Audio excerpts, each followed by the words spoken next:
નૈઋત્યનું ચોમાસું દક્ષિણ ગુજરાત પહોંચ્યું જરૂર છે, પણ કોઈ વરસાદી સિસ્ટમ અત્યારે ગુજરાત પર એક્ટિવ નથી. આમાં તમે જોઈ લો, આખું ગુજરાત તમને કોરું દેખાશે છેક ઉપરથી નીચે સુધી. 21મી જૂને ગુજરાતમાં અહીંયા વાદળો બનેલા હતા.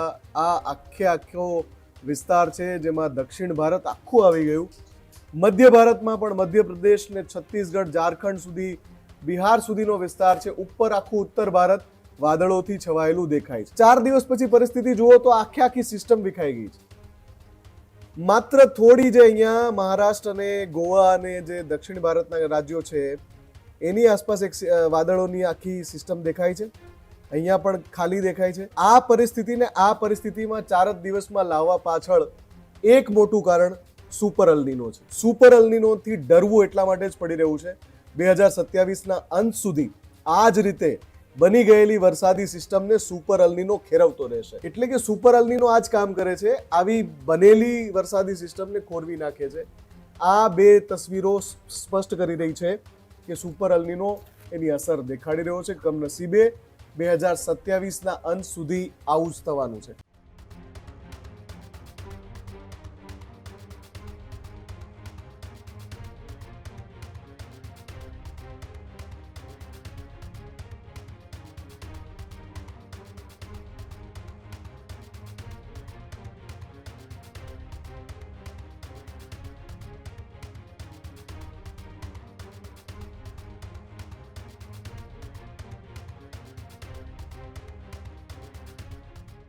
સુપર અલ્નીનોની વધતી અસર વચ્ચે ચોમાસાની ચિંતા યથાવત છે.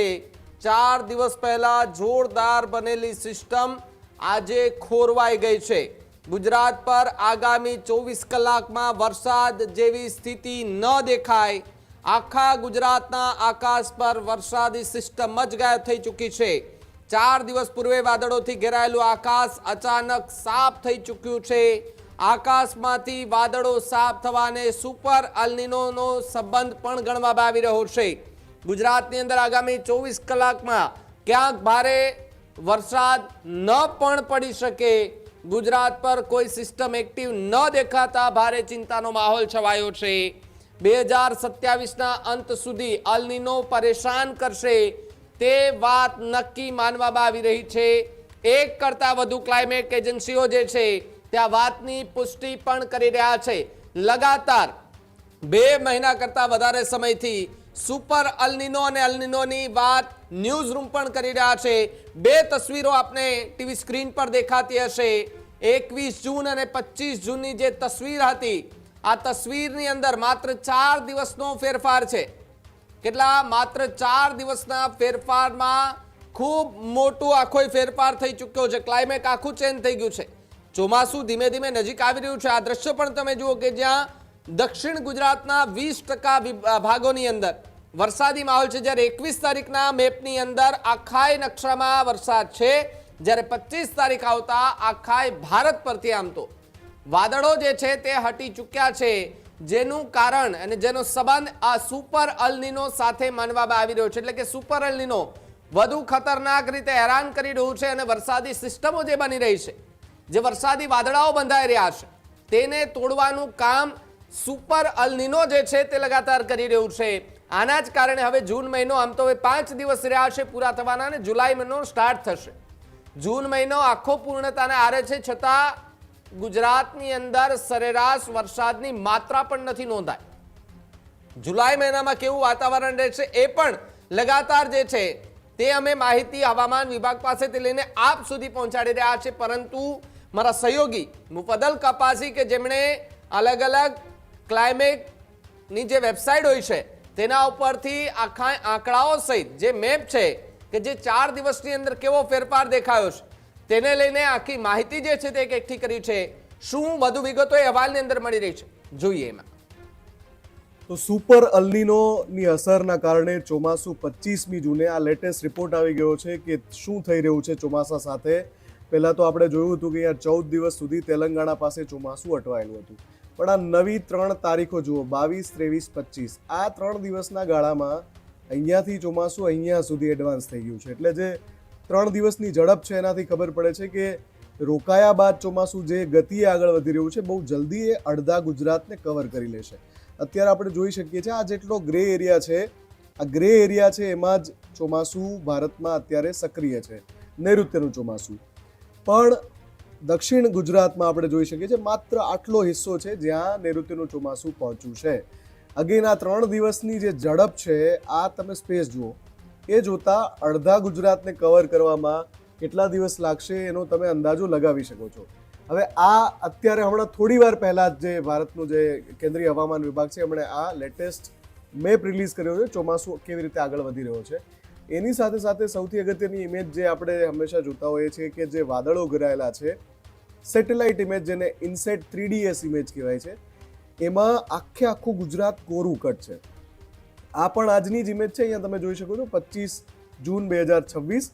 એટલે નૈઋત્યનું ચોમાસું દક્ષિણ ગુજરાત પહોંચ્યું જરૂર છે, પણ કોઈ વરસાદી સિસ્ટમ અત્યારે ગુજરાત પર એક્ટિવ નથી. આમાં તમે જોઈ લો આખું ગુજરાત તમને કોરું દેખાશે છેક ઉપરથી નીચે સુધી. હા, વાદળો છે, વરસાદી સિસ્ટમ એક્ટિવ છે, પણ એ ભારતના અન્ય અલગ અલગ ભાગોમાં, રાજસ્થાન પણ અડધું આવી જાય છે, ઉત્તર પ્રદેશમાં પણ છે, ઉત્તર ભારતમાં ઘણી બધી જગ્યાએ વાદળો છે.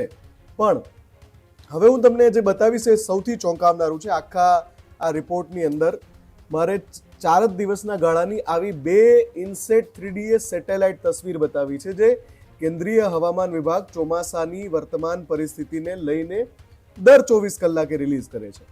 4 દિવસમાં તમે કલ્પના કરી શકો કે જે વાદળોની આખી સિસ્ટમ ઘેરાઈ હોય એ અચાનક સફાચટ થઈ જાય. એ પણ હું તમને બતાવી દઉં.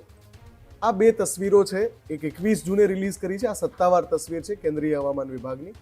બીજી 25 જૂને રિલીઝ કરી છે, એટલે કે આજે રિલીઝ કરી છે, જે હમણાં આપણે જોઈ રહ્યા હતા કે આખું કોરું કટ છે ગુજરાત. તમે જુઓ 21મી જૂને ગુજરાતમાં અહીંયા વાદળો બનેલા હતા. આ આખો વિસ્તાર છે જેમાં દક્ષિણ ભારત આખું આવી ગયું.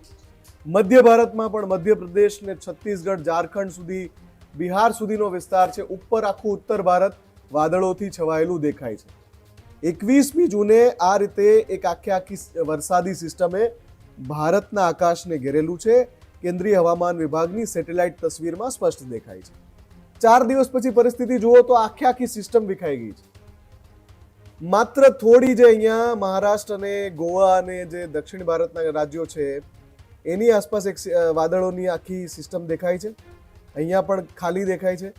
આ અને આનો અંતર તમે જુઓ તો સ્પષ્ટ દેખાય છે કે આખી સિસ્ટમ વિખેરાઈ ગઈ છે. ચાહે લો પ્રેશરથી એક્ટિવ થઈ હોય, ચાહે વેસ્ટર્ન ડિસ્ટર્બન્સથી એક્ટિવ થઈ હોય, ચાહે કોઈ ટ્રફના કારણે એક્ટિવ થઈ હોય, પણ આ પરિસ્થિતિમાં 4 જ દિવસમાં લાવવા પાછળ એક મોટું કારણ સુપર અલ્નીનો છે. સુપર અલ્નીનો, તમે આ ઇમેજ જોઈને રાજી થઈ જાઓ કે ભાઈ હવે તો ચોમાસું સરસ આવી ગયું અને જે રીતે એડવાન્સ થઈ રહ્યું છે ચોમાસું, ધોધમાર વરસાદ તૂટી પડશે. પણ જેવા તમે 4 દિવસ પછીની આ ઇમેજ જુઓ તો એમાં વાદળો ગાયબ છે. એટલે આખી વરસાદી સિસ્ટમ ખોરવાઈ ગઈ છે. અને આ જ કામ કરે છે સુપર અલ્નીનો. સુપર અલ્નીનોથી ડરવું એટલા માટે જ પડી રહ્યું છે. 2027ના અંત સુધી આ જ રીતે બની ગયેલી વરસાદી સિસ્ટમને સુપર અલ્નીનો ખેરવતો રહેશે, ખોરવતો રહેશે, ગાયબ કરતો રહેશે, વરસાદી સિસ્ટમને તોડતો રહેશે. ઘણા બધા વિસ્તારોમાં અચાનક વરસાદ તૂટી પડે, ધોધમાર વરસાદ પડે, અને ઘણા બધા વિસ્તારોમાં 1 સપ્તાહ 2 સપ્તાહ સુધી કોરું ભટ્ટ, એકદમ સૂકું, કોઈ વરસાદ નહીં. આ જ પરિસ્થિતિ પેદા કરે. 3 દિવસ તમને ધોધમાર વરસાદ આવે તો એવું લાગે કે યાર સુપર અલ્નીનોની ખૂબ વાતો થઈ રહી હતી, પણ ક્યાં છે સુપર અલ્નીનો? પણ પછી જે એની અસરો જે દેખાડે, એટલે કે સુપર અલ્નીનો આ જ કામ કરે છે, આવી બનેલી વરસાદી સિસ્ટમને ખોરવી નાખે છે. આ 2 તસવીરો સ્પષ્ટ કરી રહી છે કે સુપર અલ્નીનો એની અસર દેખાડી રહ્યો છે. કમનસીબે 2027ના અંત સુધી આવું જ થવાનું છે. આપણે આશા રાખવાની છે આ પ્રકારની સિસ્ટમ એક પછી એક આવતી રહે અને થોડી માત્રામાં પણ વરસાદ, આપણે જે જરૂરિયાતનો વરસાદ છે એ આપતી રહે. ખેડૂત ભાઈઓ છે ખેતરમાં ડ્રોન ઉડાવતા હોય છે ત્યારે આપણે એક પ્રશ્ન સતાવતો હોય છે કે જે આપણે અત્યાર સુધી જીપીએસ ટેકનોલોજી વાળા ડ્રોન વાપર્યા છે, જેથી કરીને મોબાઈલ ટાવર છે અથવા તો હાઈ ટેન્શન લાઈન પસાર થતી હોય, કોઈ વૃક્ષો હોય, ત્યારે જે જીપીએસ ટેકનોલોજી વાળા ડ્રોન છે એમાં ટકરાય અને ટ્રેસ થાય છે. પણ એગ્રીવન લાવ્યું છે જીએનએસએસ ટેકનોલોજી ડ્રોન, જેથી કરીને એ ડ્રોન છે એ કોઈ જગ્યાએ ટકરાય નહીં, પોતાની રીતે જ ડિસિઝન લે છે અને મૂવ થઈ જાય છે. જેથી કરીને જીએનએસએસ ટેકનોલોજી ડ્રોન છે એ વાપરવાનો આગ્રહ રાખો. આ જ પ્રકારની તમામ અપડેટ જોવા માટે ન્યૂઝરૂમ ગુજરાતને લાઇક, શેર અને સબસ્ક્રાઇબ કરવાનું ભૂલતા નહીં.